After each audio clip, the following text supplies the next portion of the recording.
So you may have heard about this article that was published in the Daily Beast smearing Tulsi Gabbard, claiming that she is somehow connected to Russians. They did a little digging into her campaign, and they found 3 Americans who contributed to her campaign who somehow have some kind of connection to Russia in one way or another. That's what they found. 3 Americans donated, and now she's backed by what they're calling Putin apologists, which, I don't even understand this term. I think it's a better, more accurate term would maybe be to call them diplomacy advocates, people who are seeking for peace, looking for diplomatic solutions rather than demonizing and aggravating, which, on a side note, I hear a lot of Democrats who say things like, I want diplomacy, I want peace, but Putin is a bad guy and he's our enemy and we shouldn't ignore that. And, that sounds reasonable on the surface, but how can you want peace while calling someone your enemy? By calling them your enemy, you are verbally waging war, which leads to action. And that is the fundamental point that Tulsi Gabbard has been making. You call someone your enemy, you're going to get enemy-like results. Okay, it's common sense. So who are these sinister Putin apologists that donated to her campaign? Well, one campaign contributor who went by the alias Goofy Foot, who is an American, I want to stress this, these are all Americans that they found, is a broadcaster for RT. The Russian-financed network. So on a side note, by the way, Jesse Ventura, who was the governor of Minnesota, is a broadcaster for RT. So maybe it was him. And are we seriously going to say that if Jesse Ventura, who's a broadcaster for RT, who was the governor of Minnesota, donated to her campaign, she is now someone in Putin's pocket? That's the connection they're making there. Another person is a Russian studies professor at NYU. A Russian studies professor at NYU. I mean, guys, we're reaching here. We're reaching. Naturally, this American who is a Russian studies professor has an affinity for Russia and would prefer not to see the U.S. go to war with Russia.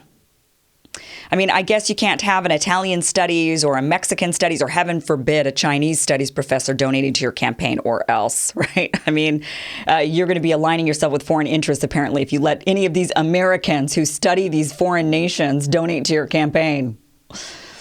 And the last person that the Daily Beast uncovered is Sharon Tennyson. She is the founder of the Center for Citizens Initiatives. Sharon has been an activist who has been working for a diplomatic resolution between Russia and the United States since the first Cold War. And I say the first one because I feel like we're in a second one. So since the Cold War in the 80s, she's been advocating for a peaceful diplomatic solution.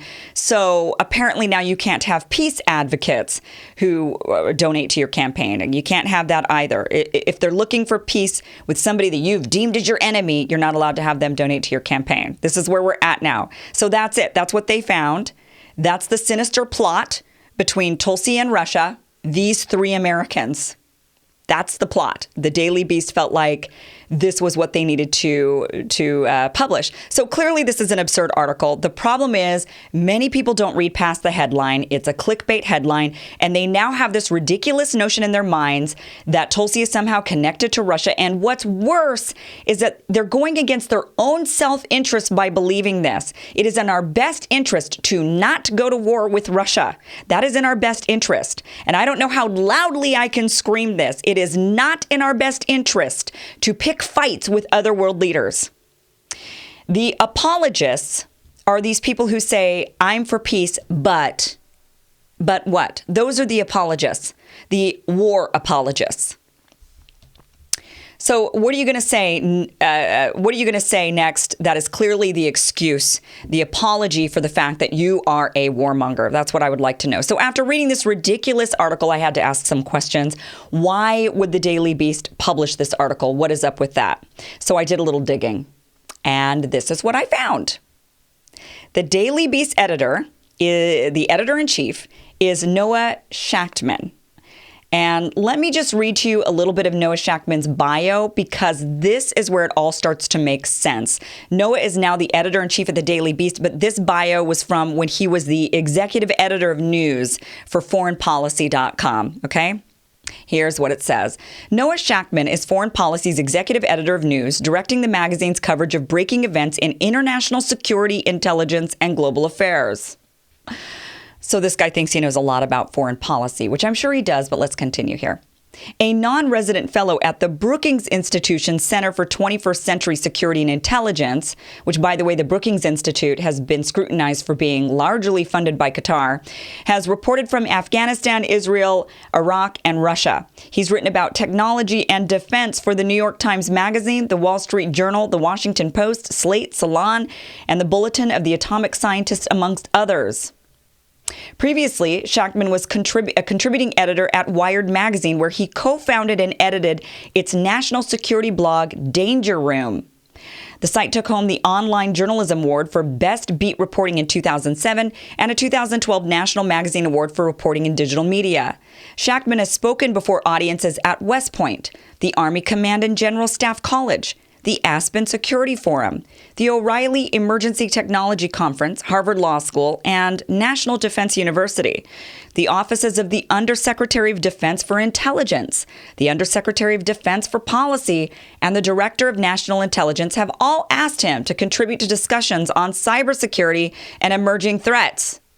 Sorry, I can't seem to stop making this face because this seems absurd, right? Like, this guy clearly is in bed with the Defense Department. The Associated Press, CNN, Fox News, MSNBC, PBS, ABC News, and NPR have all looked to him to provide insight on military developments. In 2003, Shachtman founded DefenseTech.org. Hold on, what? In 2003, Shachtman founded DefenseTech.org, which quickly emerged as one of the web's leading resources on military hardware. During his tenure, the site was later sold to military.com, so he made money on that.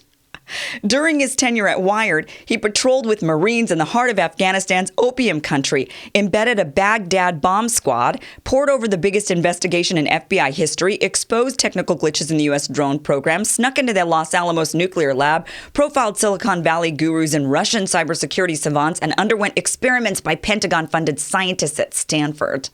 This guy thinks he is badass. Before turning to journalism, Shachtman worked as a professional bass player, book editor, and campaign staffer on Bill Clinton's first presidential campaign. A graduate of Georgetown University and a former student at the Hebrew University of Jerusalem, Shachtman lives in Brooklyn with his wife, Elizabeth, and their sons, Leo and Giovanni. Okay, this bio screams war profiteer.